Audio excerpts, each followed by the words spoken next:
సాధించే వ్యక్తి. ప్రతి కేబినెట్ మీటింగ్ లో మేము చర్చిస్తాం. తాగునీరు ఒక ప్రయారిటీ అని ఆయన ప్రతి కేబినెట్ మీటింగ్ లో చెప్పారు. గత ప్రభుత్వం నాశరికమైన పనులు చేసింది, ప్రాజెక్ట్ ని పక్కన పెట్టేసింది. తిరిగి కేంద్ర ప్రభుత్వాన్ని ఒప్పించి నిధులు కేటాయించి ఈ రోజు ఆ ప్రాజెక్ట్ కి టెండర్ స్థాయికి తీసుకొచ్చారు. నా అన్న పవన్ అన్న త్వరలోనే ఆగిపోయిన పనులని ప్రారంభిస్తాం. ప్రతి గడపకి కుళాయి ద్వారా తాగునీరు కూడా అందించే బాధ్యత కూటమి ప్రభుత్వం తీసుకుంటుందని ఈ సభాముఖంగా తెలుపుకుంటూ ప్రకాశం జిల్లా ప్రజలందరూ ఒకటే కోరుతున్నా, వైకాపా పరిస్థితి చూస్తుంటే జాలేస్తుంది. వాళ్ళు పని చేయరు, పని చేయాలనుకున్న వాళ్ళ చేత పని చేయనీరు. ఈరోజు కొత్తగా చెప్తున్నారు ఈ ప్లాంట్ల ద్వారా ఏదో అయిపోతుందని. వాళ్ళని అడుగుతున్నా, మీరు ఇంట్లో గ్యాస్ సిలిండర్లు వాడరా, కట్టెపొయ్యిలు వాడుతున్నారా? ఆ గ్యాస్ తయారు చేసే ప్లాంట్ ఇది. ఎందుకు మీరు అపోహలు కల్పిస్తారు? రండి, ప్లాంట్ చూడండి, వెళ్ళి మీ నాయకుడు చెప్పండి. అంతేగాని ఈ ప్లాంట్కి అడ్డు పడితే ఎర్ర బుక్కులో మీ పేరు ఉంటుందని ఈ సభాముఖంగా వైకాపా నాయకులు నేను హెచ్చరిస్తున్నా. మంచి పని చేసాక వచ్చా, దమ్ము ధైర్యంతో ఈరోజు నిలబడి చెప్పగలుగుతున్నా. 10 నెలల్లోనే ఎవ్వరు ఉంచిన విధంగా ప్రకాశం జిల్లాకి నేను ఈ ప్లాంట్ తీసుకొచ్చా. అంతేగాని తప్పుడు ప్రచారం చేస్తే నేను మిమ్మల్ని వదిలిపెట్టనని ఈ సభాముఖంగా వైకాపా నాయకులకు నేను హెచ్చరిక చేస్తూ, నిజంగానే ఈ సమావేశం చూసినా, వేదికమైన ఉన్న పెద్దలు చూసినా, ఈరోజు ఈ కార్యక్రమానికి యాంకర్గా నిలబడిన ఉదయ్ భాను మేడం గారిని చూసినా నాకు యువగలం పాదయాత్ర గుర్తొస్తుంది. ఆనాడు బీసీ గర్జన పేరుతో నేను కార్యక్రమం పెడితే ఉదయ్ భాను గారు స్వచ్ఛందంగా వచ్చి ఆ కార్యక్రమానికి యాంకర్గా నిలబడ్డారు. బీసీ సోదరులు జరుగుతున్న అన్యాయం పైన ఆనాడు మేము పెద్ద ఎత్తున ఆనాటి ప్రభుత్వాన్ని నిలదీశాం. నిలదీసినందుకు మేడం గారిని కూడా వైకాపా నాయకులు ట్రోల్ చేశారు. అంతేకాదు వేదికమైన పెద్దలందరి పైన దొంగ కేసులు పెట్టారు. నా పైన కూడా 23 కేసులు పెట్టారు. ఆనాడే చెప్పా, ఆ సైకో పాలనకి ఈ తెలుగుదేశం పార్టీ తగ్గేదే లేదని. వాస్తవంగా ఈరోజు ప్రజలకి స్వాతంత్రం వచ్చింది.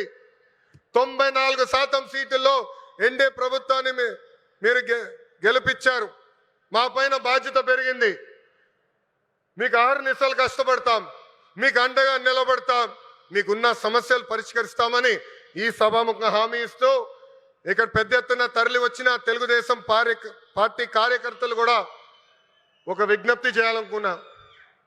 ఈరోజు వాస్తవంగా రిలయన్స్ కార్యక్రమానికి వచ్చా. గతంలో మీ అందరు చెప్పే, ఎప్పుడు నియోజకవర్గానికి వచ్చినా మిమ్మల్ని అందరినీ కలుస్తా, మీతో కూర్చుంటా, మీతో ఫోటోలు దిగుతానని హామీ ఇచ్చా. త్వరలో మళ్ళీ IIITకి శంకుస్థాపన వేసేదానికి నేను వస్తున్నాను. ఒక రోజంతా మీతో ఉంటా. అప్పుడు ఉత్తమ్ కార్యకర్తలు కలుస్తా. ప్రతి కార్యకర్తతో నేను ఫోటో దిగుతాను. ఈరోజు మళ్ళీ తిరిగి నేను గౌరవనీయులు ప్రసాద్ గారిని తిరిగి విమానం ఎక్కించాల్సిన బాధ్యత నాకుంది. అందుకే ఈ కార్యక్రమం వెంటనే వెళ్లాల్సి వస్తుందని ఈ సభాముఖ కార్యకర్తలందరూ తెలుపుకుంటూ, నాకు ఇంత అద్భుతమైన అవకాశం ఇచ్చిన ప్రకాశం జిల్లా ప్రజలందరికీ పేరు పేరున హృదయపూర్వక ధన్యవాదాలు తెలుపుకుంటూ మీ అందరి దగ్గర నుంచి సెలవు తీసుకుంటున్నాం. పస్తులైనా ఉంటాము, కూలైనా చేసుకుంటాం, కానీ జగనన్నకు అన్యాయం చేయమని చెప్పి వాళ్ళు ఎదిరించిన తీరు మీరు చూస్తే ఇప్పటికే అర్థమై ఉంటుంది. జగనన్న నిజమైన సైనికులు.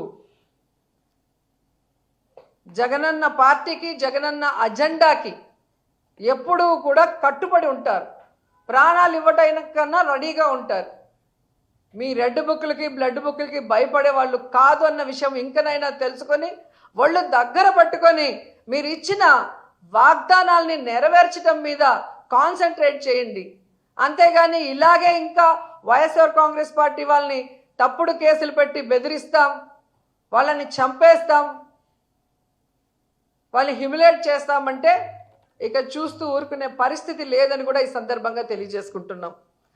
ఎందుకంటే మొన్న ఈవీఎంల మేనేజ్మెంట్తో మీరు ఎలాగో సీఎం అయ్యారు, కానీ మిమ్మల్ని ప్రజలు ప్రేమించి అభిమానించి కనుక ఓట్లేసుంటే ఈరోజు ఈ పరిస్థితి వచ్చిండేది కాదు.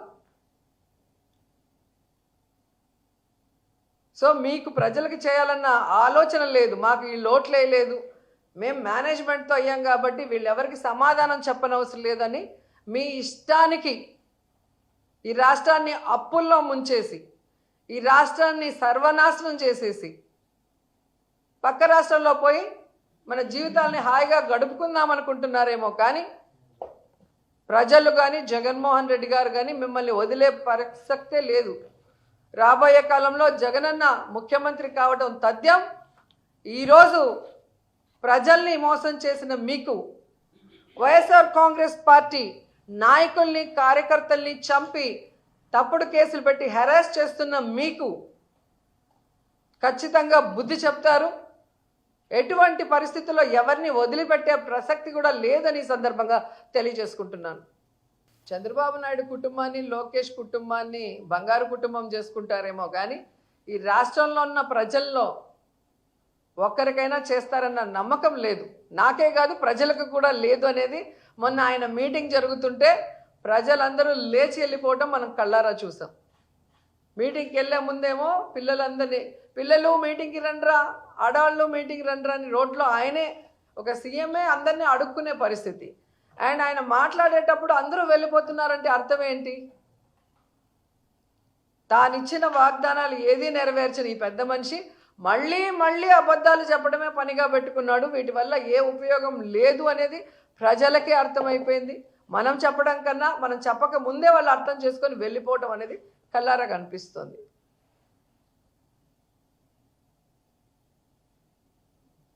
అండ్ పవన్ కళ్యాణ్ గారు ఎక్కడ నిద్రపోతున్నారో నాకైతే అర్థం కాలేదు. మొన్న తెలుగుదేశం పార్టీ వాళ్ళు చేసిన వెకిలి డ్రామాలకి, వెకిలి డాన్సులకి వచ్చి పడి నవ్విన వ్యక్తి ఈరోజు తిరుమలలో మద్యాన్ని అమ్ముతూ విచ్చలవిడిగా తాగుబోతులు మాడవీధుల్లో తిరుగుతుంటే, అలిపిరి చెక్పోస్ట్ దగ్గర గంజాయి దొరుకుతుంటే ఈ సనాతన యోధుడు ఎక్కడికి వెళ్ళాడు? ఎందుకు ఈరోజు తిరుమల మెట్లు కడగట్లేదని ప్రశ్నిస్తున్నా.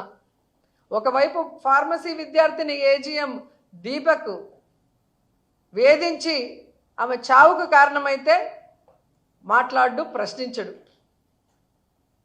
ఒక ఆడపిల్లకు అన్యాయం జరిగితే అక్కడ నేను ఉంటాను, వాళ్ళకి అండగా నిలబడి తప్పు చేసిన వాడిని శిక్షిస్తానన్న వ్యక్తి ఈరోజు ఎక్కడ నిద్రపోతున్నాడు కుంభకర్ణుడిలాగా నేను అడుగుతున్నా.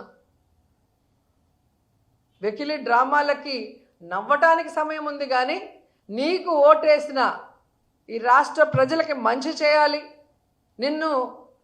నీ మాటల్ని నమ్మిన మహిళలకి ఈరోజు అండగా నిలబడి రక్షణ కల్పించాలి,